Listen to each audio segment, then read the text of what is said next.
మీ అందమైన ప్రయాణం ప్రారంభించండి. 49 మీ తల్లిదండ్రులు కావాలనే కలలను సాకారం చేయడానికి సహాయపడుతుంది. నమస్తే రమ్మగారు. నమస్తే జయ. రమ్మగారు, పిల్లలు భయపడుతున్నా, దెయ్యాల సినిమాలు చూస్తున్నా, లేదంటే ఏదైనా ట్రావెల్ చేస్తున్నా వెంటనే జై హనుమాన్ అనుకోమంటాం. లేకపోతే హనుమాన్ చాలీసా చదువుకుంటే మంచిది, భయం పోతుందంటాం. భయం అనగానే హనుమాన్, ఇవి రెండు ఈక్వల్గా ఉంటాయి అన్నమాట కదండి. హనుమాన్ చాలీసా అసలు ఎట్లా చదవాలి రమ్మగారు? రోజుకి ఇన్నిసార్లు చదవాలని కానీ, ఎట్లా చదవాలని కానీ అలాంటి నియమాలు ఏమైనా ఉన్నాయా? తర్వాత గ్రాంధికం కూడా కాదు కదండి. 30 నిమిషాలలో నొప్పి లేకుండా వేడికోస్ స్వయం చికిత్స ఆవేశ హాస్పిటల్ హైదరాబాద్. దాన్ని చదువుకోవటం అంటే బాగా నేర్చుకోవాలి నాకు తెలిసి. వన్స్ నోటుకు వచ్చేసిందంటే మనం అలా రెగ్యులర్గా వెళ్ళిపోతుంటుంది. దాని యొక్క విశిష్టత ఏంటి? మీరు కొంచెం పదునుగా చెప్పండి. ఆంజనేయ స్వామిని తలుచుకుంటే భయం పోతుంది, శక్తి వస్తుంది. అదొకటే కాకుండా చాలా వస్తాయి జయ. ఆంజనేయ స్వామిని తలుచుకుంటే ఏమొస్తుందో చెప్పడానికి ఒక ప్రత్యేకమైన శ్లోకం. బుద్ధిర్బలం యశోధైర్యం నిర్భయత్వం అరోగత అజాడ్యం వాక్పటుత్వం చ హనుమత్ స్మరణాత్ భవేత్ అని చెప్తారు. బుద్ధి బలం రెండును, యశోధైర్యం యశస్సు ధైర్యము, కీర్తి ధైర్యం, నిర్భయత్వం అరోగత భయం లేకపోవటము, జబ్బులు తగ్గిపోవటం, అరోగత రోగం లేకపోవటం, అజాడ్యం వాక్పటుత్వంచ అజాడ్యం అంటే జడతో మందంగా బద్ధకంగా జడుగా ఉండటం. ఇందులో ఈ జడత్వంలో వ్యక్తులు బద్ధకంగా ఉండటమే కాదు, మందమతిగా ఉంటారు చూడు కొంతమంది పిల్లలు. కొంచెం కొద్దిపాటి ఆటిజం ఉంది, కొంచెం ఏదో అంటే మెంటల్లీ కంప్లీట్లీ ఛాలెంజ్డ్ కాదు, కొంచెం ఛాలెంజ్డ్ కిడ్స్. వాళ్ళకు కూడా వాక్పటుత్వంచ మాటలు సరిగా రావట్లేదు, తెలివిగా సమయస్ఫూర్తి లేదు, తెలివిగా మాట్లాడలేకపోతున్నారు. అలాంటప్పుడు కూడా హనుమత్ స్మరణాత్ భవేత్, వాక్పటుత్వం కూడా ఆంజనేయ స్వామి స్మరణతోటి వస్తుంది. ఇంకేముంది, అన్నీ వచ్చేస్తాయి ఈ శ్లోకం చదువుకోవటం. చెప్పారు కదా, బుద్ధిర్బలం యశోధైర్యం నిర్భయత్వం అరోగత అజాడ్యం వాక్పటుత్వంచ హనుమత్ స్మరణాత్ భవేత్. ఇందులో అర్థం కాని విషయం ఉందా? నీకు అర్థమైంది నేను చెప్పకుండా? అవునవును కదా, క్లియర్గా ఉంది. ఇప్పుడు ఆంజనేయ స్వామిని తలుచుకుంటే భయం పోతుంది, ఒకటే కాదు కదా, బుద్ధి బలము యశస్సు ధైర్యము కీర్తి సమస్తం వస్తాయి, జబ్బులు తగ్గిపోతాయి, వాక్పటుత్వం వస్తుంది. రామాయణంలో ఆంజనేయ స్వామి మనకి ఎంటర్ అయింది ఎప్పటి నుంచి? కిష్కింధకాండలో కనపడతారు. ముందు రామాయణంలో ఎక్కడా ఉండదు, బాలకాండలో లేదు. ప్రస్తావన ఉంది. బాలకాండలో బ్రహ్మదేవుడు దేవతలందరికీ చెప్పారు, సెలవిచ్చారు, భగవంతుడు సంపూర్ణ మానవావతారుడుగా జన్మించబోతున్నాడు, అతను చేయబోయే మహత్కార్యాలకి మనమందరం కూడా మనం ఎంతో కొంత సహాయం చేద్దాం అని చెప్పి, మనము అందరం మీరందరూ కూడా దేవతలందరూ మీరంతా కలిసి మీ శక్తులతోటి వానరులకి జన్మనివ్వండి, అప్సరసల యందు గంధర్వాంగనల యందు వానరులకి జన్మనివ్వండి అని చెప్పారు. కాదు రమ్మగారు, వాళ్ళు అసలు పిల్లల్ని కనలేరు, దేవతలకి పిల్లలు పుట్టరు కదా. అంటే భార్యల వల్ల సంతానం లేదు వాళ్ళకి. ఇప్పుడు భార్యల వల్ల సంతానం కదా, ఇది అప్సరోగణానికి తర్వాత గంధర్వ స్త్రీల ఎందుకు అన్నారు ఈ పిల్లల్ని. ఒక్కొక్కళ్ళు ఒక్కొక్క చోట వాళ్ళ అంశాలు. ఇది డైరెక్ట్ గా సంతానం అని చెప్పడానికి వీల్లాగా కాదు, బయలాజికల్ కిడ్స్ గా చెప్పడానికి వీల్లేదు, వాళ్ళ అంశస్వరూపాలు. ఇప్పుడు వాయుసుతుడు ఆంజనేయుడు, ఈయన బయలాజికల్ గా వాయువు కుమారుడు కాదు, ఈయన కేసరి నందనుడు. కేసరి భార్య అయిన అంజనాదేవికి వాయుదేవుని వరప్రసాదం వల్ల పుట్టినవాడు, అంతేగాని బయలాజికల్ గా వాయుదేవుడికి అంజనాదేవికి పుట్టినవాడని చెప్పబడదు, అలా జరగల. ఈ దేవతలందరూ మీరు సంతానాన్ని కలగండి కనండి అని చెప్పినప్పుడు ఆంజనేయ స్వామి మాట వచ్చింది బాలకాండలో. ఒక్క వర్డ్, ఒకటే వర్డ్, వాయువు అంజనాదేవి యందు ఆంజనేయునికి జన్మనిస్తాడు అని చెప్తారు, ఒక్కటే ఆంజనేయుడుగా, అంతే. అక్కడి నుంచి అయోధ్యకాండ ఉంది, అరణ్యకాండ ఉంది, ఎక్కడా లేరు. పూర్తిగా సీతాపహరణం జరిగిన తర్వాత రామలక్ష్మణులు ఇద్దరు సీతా ఏమంటారు అన్వేషణలో భాగంగా ఈ కిష్కింధ నగరం వైపుకి వచ్చారు.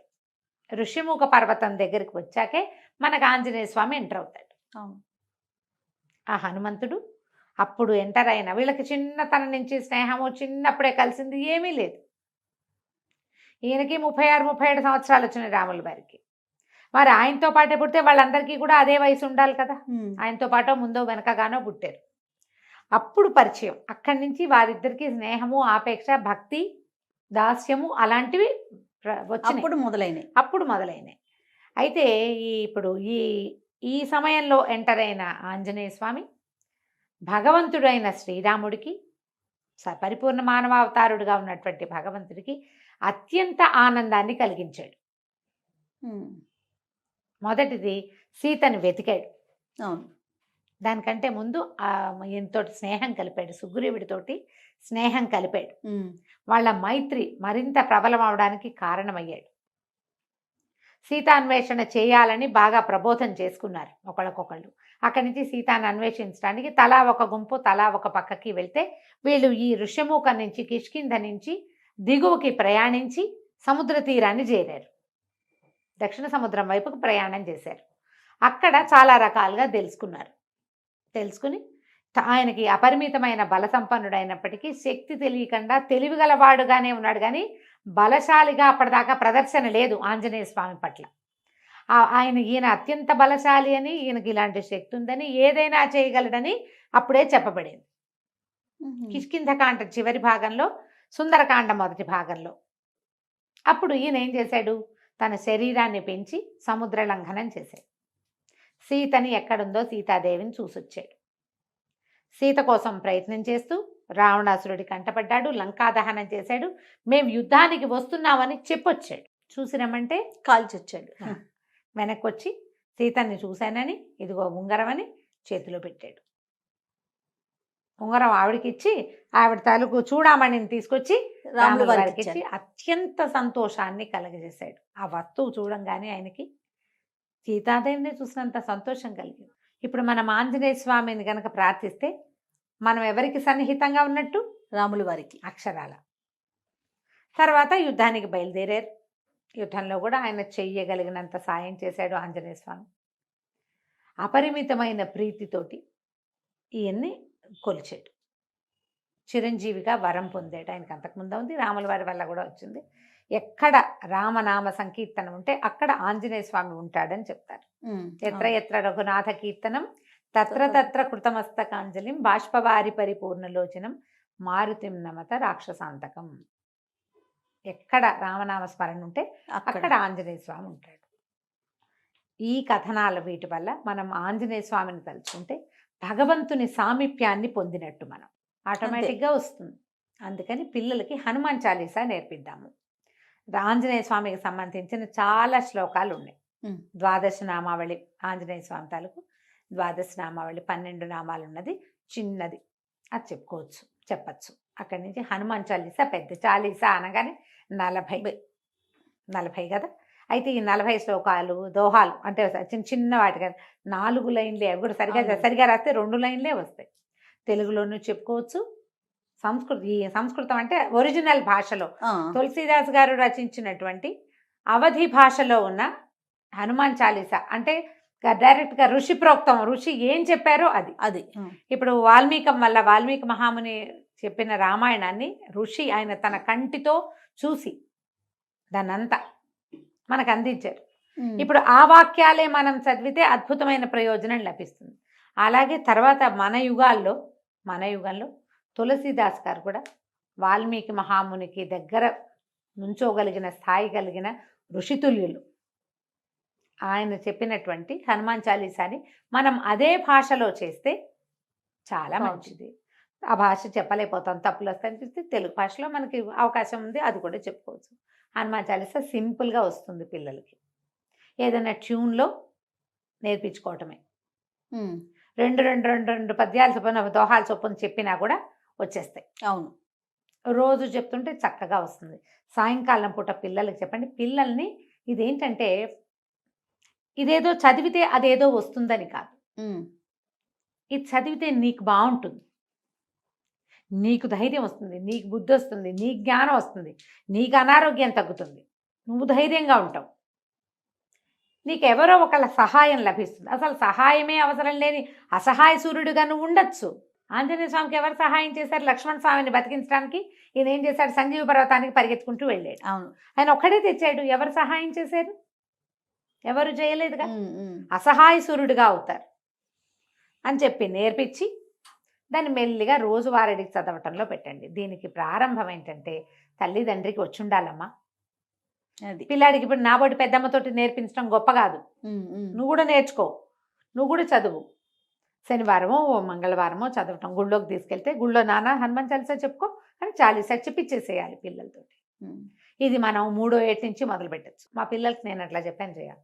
ఓ తొందరగా మాటలు వచ్చినాయి, ఈజీగా. మాకు ఎంఎస్ సుబ్బలక్ష్మిని ఫాలో అయ్యే అలవాటు ఉంది. ఎంఎస్ సుబ్బలక్ష్మి గారిది చాలా బాగుంటుంది. అది మధ్యలో రామలక్ష్మణి జానకి జయబోలో హనుమానికి అని వస్తుంది. ప్రతి కొన్ని శ్లోకాల తర్వాత అది వస్తుంది అనమాట. ఓకే. అది వినడం మొదలుపెట్టి అది నేర్చుకున్నాను. నేను ఒట్టిగా విడిగా చదువుకోవటం కూడా నేర్పించాను. ఎవరు పిల్లలు కాసేపు కూర్చున్నా వాడికి ఒకటి చెప్తాను నేను అందులో. ఉమ్. ఏదో ఒకటి చెప్పచ్చు కదా. ట్యూన్ కూడా అట్రాక్టివ్గా ఉంటుంది. అవును. ఆ రాగాల్లో నేర్చుకుంటే పిల్లలు సరదాగా నేర్చేసుకుంటారు. ఆలోచించండి. తప్పకుండా. ఇప్పుడు కళ్ళు మూసుకుంటే నాకు సుబ్బలక్ష్మి గారి గొంతు అట్లా వినపడుతుంది. ప్రతిదీ అది ఎట్లా ఉంటుందంటే మన లోపల ఒక జ్యోతిని వెలిగిస్తున్నట్టు ఉంటుంది. అవునండి. మీరు అలా వినడం నేర్చుకోండి. పిల్లలకి అట్లా చెప్పండి. పిల్లలకి నువ్వు అది చదివితే నీకేదో వస్తుందని చెప్పద్దమ్మా దయచేసి. బయట నుంచి ఏది రాదు, లోపల ఉంటాయి మనకు అవన్నీ. ధైర్యము, బుద్ధి, జ్ఞానం వాకిట్ల నుంచి తెచ్చుకునేవి కాదు, లోపల పుట్టేవి అవి.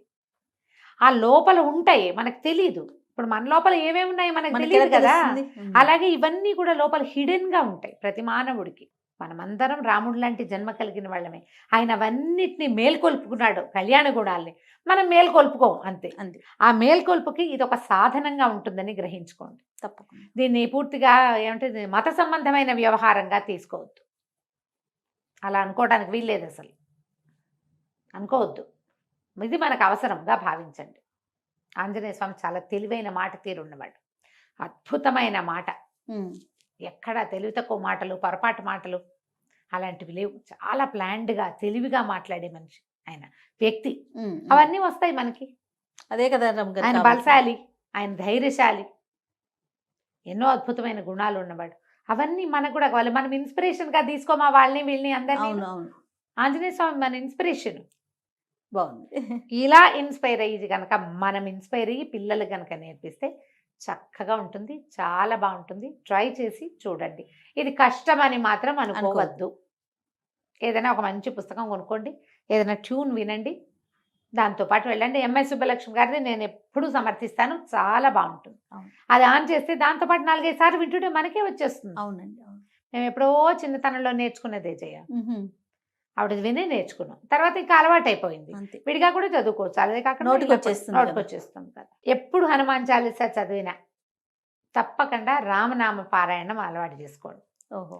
శ్రీరామ జయ రామ జయ జయ రామ జయ శ్రీరామ అని 10 సార్లు చెప్పుకోవటం. ఎందుకంటే ఆంజనేయ స్వామిని పిలిచాం, అక్కడ రామనామం చదివితే ఆయన సంతోషిస్తాడు, ఆయనకి ఇష్టం.